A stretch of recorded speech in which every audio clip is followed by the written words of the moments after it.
Good afternoon साथीहरू। आज चाहिँ म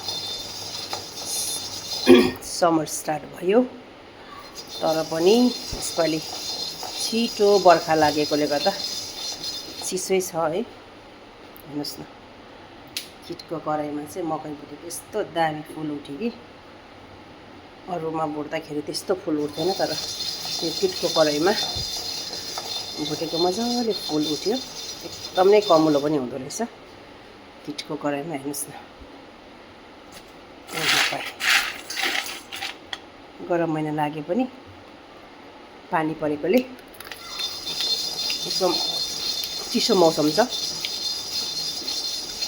चिसो मौसमको दबाई बिस्कुट खानुभन्दा चाहिँ पाउँदा चाहिँ पाउँदैन र पो त।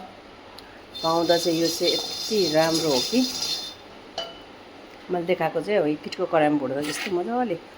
अझै मैले अलिक ठुल्ठुलो घान लगाएकोले गर्दा चाहिँ